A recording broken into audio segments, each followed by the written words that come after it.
அஜித்குமார் இறந்து 4 நாட்கள் கழித்து எதிர்க்கட்சியான அனைத்து இந்திய அண்ணா திராவிட முன்னேற்ற கழகத்தின் சார்பாக நீதிமன்றத்திலே வழக்கு தொடரப்பட்டு அதன் அடிப்படையிலே தான் நீதிமன்றம் விசாரித்து கடுமையான விமர்சனங்களை வைத்த பிறகுதான் எஃப்ஐஆர் கைது எல்லாம் நடந்திருக்கிறது. அதுவும் எஃப்ஐஆரை பொறுத்தளவுக்கு நம்முடைய மாவட்ட செயலாளர் செந்தில்நாதன் அவர்கள், சட்டமன்ற உறுப்பினர்கள் தெளிவாக சொன்னார்கள். எப்படி எஃப்ஐஆர் போட்டிருக்கிறாங்க, அவர் விசாரிக்கிற போது தப்பிச்சு ஓடுகிற போது வலிப்பு அவர் இறந்து போயிட்டாருன்னு ஒரு பச்சை பொய்யை சொல்லுகிறார். முதலமைச்சரும் விசாரணையும் போது ஹார்ட் அட்டாக்ல இறந்திருக்கலாம் அப்படின்னு ஒரு பச்சை பொய்யை சொல்றாங்க. ஆனால் நீதியரசர் பிரேத பரிசோதனை அறிக்கையில் 48 இடங்களிலே கொடும் காயம், கூலிப்படைக்கு கொலை செய்கிற அந்த கொடூர மனம் உள்ளவர்களோட இப்படி தாக்கியிருக்க வாய்ப்பில்லை, அப்படிப்பட்ட ஒரு சம்பவம் நிகழ்ந்திருக்கிறது என்று சொல்லியிருக்கிறார்கள். ஆகவே உங்கள் ஆசை வார்த்தைக்கு, ஸ்டாலினுடைய ஆசை வார்த்தைக்கு தமிழ்நாட்டு மக்கள் இதுவரை ஏமாந்தது போதாதா, அஜித்குமார் குடும்பமும் ஏமாற வேண்டுமா என்று பொதுச் செயலாளர் அவர்கள் கேள்வியை முன்வைத்திருக்கிறார்கள். நடக்கக்கூடாதது நடந்துடுச்சு என்று சொல்ல நான் கூசவில்லையா உங்களுக்கு? இது என்ன முதல் முறையா உங்கள் ஆட்சியில் நடந்திருக்கிறது?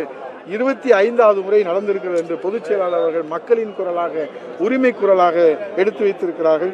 இந்த அரசு எப்படிப்பட்ட நடவடிக்கை எடுக்கும் என்பதற்கு இந்த அலட்சிய போட்டோ ஷூட், இந்த தொலைக்காட்சி உரையாடலை சாட்சியாக இருக்கிறது.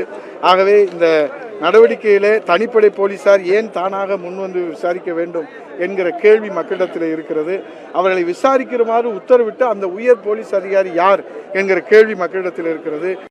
வழக்கிலே விசாரிக்கிறதுக்கு போலீஸுக்கு உரிமை உண்டு, ஆனால் உயிரை பறிப்பதற்கு உங்களுக்கு யார் அதிகாரம் கொடுத்தது என்ற கேள்வி இருக்கிறது. வேறு இடத்துல இருந்தால் தனிப்படை சிறப்பு படை விசாரிக்கலாம். ஆனால் போலீஸ் ஸ்டேஷனில் இருந்தபோது ஏன் சிறப்பு படை தனிப்படை அவர்களை கொடூரமாக தாக்கியது என்கிற அந்த கேள்வி மக்களிடத்தில் இருக்கிறது.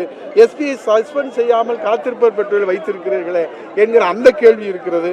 மக்களின் உயிருக்கு பாதுகாப்பு அளிக்க வேண்டிய கடமை அரசுக்கு உள்ளது. ஆனால் தார்மீக பொறுப்பேற்று இன்றைக்கு தன் கடமையிலிருந்து தவறி தன் குடிமகனை காக்க வேண்டிய அரசை கொலை செய்திருக்கிற ஒரு படுபாதக செயல் நடந்திருக்கிறது என்று நீதி அரசர்களே கண்டன தீர்ப்பு சொல்லியிருக்கிறார்கள். ஆகவே அஜித்குமாரை போலீசார் கொடூரமாக தாக்கியுள்ளார்கள். அவர் மீது மிளகாய் பொடி தூவியுள்ளார்கள். உண்மையா இல்லையா? சாதாரணமாக கொலை செய்யும் நபர் கூட இது போன்ற கொடூரமாக தாக்கியது இல்லையே என்கிற கேள்வி மக்களிடத்தில் இருக்கிறது. போலீஸ் பிடியிலே காவலாளி அஜித்குமார் மரணமடைந்ததற்கு அரசே பொறுப்பு என்பதை செந்தில்நாதனோ, உதயகுமாரோ, பொதுச் செயலாளரோ, ராஜன் செல்லப்பாவோ, இங்க இருக்கிற பொறுப்பாளர்களோ சொல்லவில்லை. மாண்புமிகு நீதி அரசர்களே, அஜித்குமார் உயிர் இழப்பதற்கு இந்த அரசே பொறுப்பு என்று சொல்லியிருக்கிறார்கள். ஆகவே முதல் குற்றவாளி ஸ்டாலினாக சேர்ப்பதற்கு இந்த அரசு முன்வருமா? காவல்துறை முன்வருமா?